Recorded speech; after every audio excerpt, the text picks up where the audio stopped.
నమస్కారం NS news కి స్వాగతం. నా పేరు ఉషా. ముందుగా ముఖ్యాంశాలు. కాకినాడ జిల్లా పిఠాపురం కమ్యూనిస్ట్ పార్టీ ఉద్యమం ద్వారా అప్పటి కాంగ్రెస్ ప్రభుత్వం గ్రామీణ ప్రాంత నిరుపేదలకు ఉపాధికై జాతీయ ఉపాధి హామీ పథకం పేరు మీద చట్టం చేసి 100 రోజులు పని దినాలు కల్పించడం జరిగిందని, ఈ చట్టాలన్నీ 20 సంవత్సరాల తరువాత ప్రస్తుతం అధికారంలో ఉన్న బీజేపీ ప్రభుత్వం దఫాలుగా ఎత్తివేసే కుట్ర చేస్తుందని, మహాత్మా గాంధీ 78వ వర్ధంతిని పురస్కరించుకొని రాష్ట్ర పిలుపులో భాగంగా సిపిఐ జిల్లా కార్యదర్శి కె బోడకొండ వ్యవసాయ కార్మిక సంఘం జిల్లా నాయకులు కేశవరపు అప్పలరాజు, సాకా రామకృష్ణ శుక్రవారం కొత్తపల్లి మండలం గ్రామాలలో పలు చోట్ల ఉపాధి హామీ కూలి పని కలుపుకొని సామూహిక నిరసన దీక్ష కార్యక్రమాలు చేపట్టారు.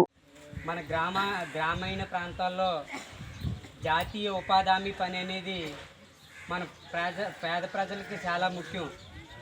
ఆనాడు కమ్యూనిస్ట్ పార్టీ 2005 సంవత్సరం ముందు కమ్యూనిస్ట్ పార్టీ పోరాడుతూ 100 సంవత్సరాలు 100 రోజులు ఇలా ఊడు పని, కోతని, పప్పు నూర్పులని 100 రోజులు పని చేసుకుంటున్నారు గ్రామీణ ప్రాంతాల్లోనూ.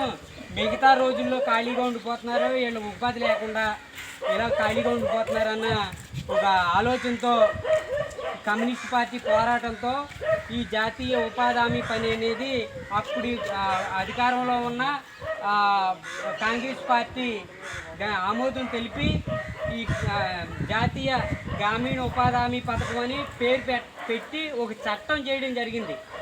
ఆ చట్టాన్ని 20 సంవత్సరాల పాటు ఇవాళ అలా కొనసాగుతూ మనం పనిచేసుకుంటూ వచ్చాం. ఇప్పుడు బీజేపీ ప్రభుత్వం నరేంద్ర మోడీ ఎవరైతే ఉన్నారో మన ప్రధాని, ఆ పేరు మార్చినట్టుగా మీకు ఎవరికైనా తెలుసమ్మా? ఎవరికైనా తెలుసా? విబిజీ రామ్జీ ఉపాధి హామీ పని అని పెట్టడం జరిగింది. ఇదేమన్నా మీకు ఎవరికైనా నోరు తిరుగుతుంది? ఇది ఇలాంటి దుర్మార్గమైన పేర్లతో స్వతంత్రం తెచ్చిపెట్టిన గాంధీ గారు పేరు తొలగించి ఆయన ఏదో పేరు మనకు నోరు తిరగని పేరు, గుర్తింపు లేని పేరు పెట్టి ఇవాళ ఉపాధి హామీ పనికి తూట్లు పొడిచే కార్యక్రమం మన నరేంద్ర మోడీ గారు చేపట్టారు. అందులో భాగంగానే ఇవాళ దేశవ్యాప్తంగా కూడా నిరసన తెలియజేస్తూ ఉన్నాయి. ఇవాళ గాంధీ గారు 78 సంవత్సరాలు అయింది ఆయన చనిపోయి.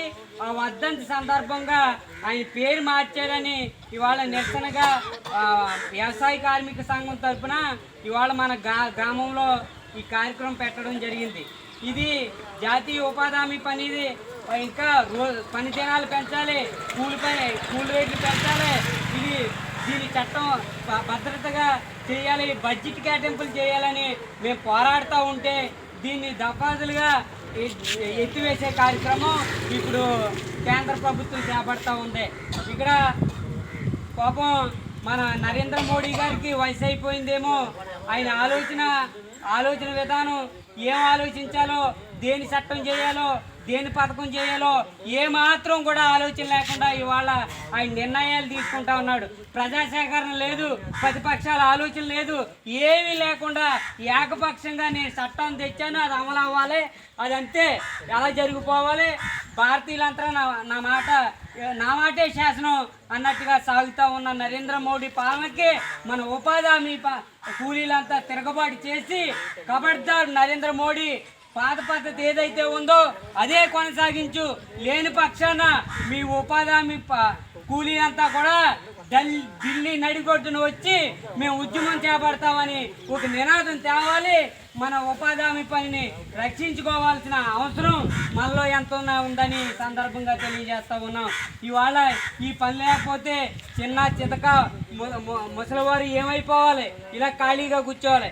ఈ పని అనేది ఉంటే ఏదో గంటపాటు పని వెళ్ళి 200 300 తెచ్చుకునే పరిస్థితి ఏర్పడుతూ ఉంది. అది లేకుండా ఇవాళ నిర్వహించేసే కార్యక్రమం చేపడుతూ ఉంది. కాబట్టి ఇలాంటి ఆలోచన విధాన్ని తీసుకోవాల్సిన అవసరం ఉందని ఇవాళ ఈ కార్యక్రమం చేపట్టడం జరిగింది. అందుకని మీ ఒక పిలుపు ఉంటుంది. ఆ పిలుపులో భాగంగా ఇక్కడ నిరసనలు ధర్నాలు జరుగుతాయి, రౌండ్ టేబుల్ సమావేశాలు జరుగుతాయి. ఉపాధి హామీ కూలీలు మీ గురించే కనుక మీరే పాల్గొని ఈ చట్టాన్ని రక్షించుకోవాలని ఈ సమయాన్ని ఇచ్చిన మీ అందరికీ కూడా హృదయపూర్వక ధన్యవాదాలు తెలియజేస్తూ మా సీనియర్ కామ్రేడ్ అప్పలరాజు గారు మాట్లాడతారు.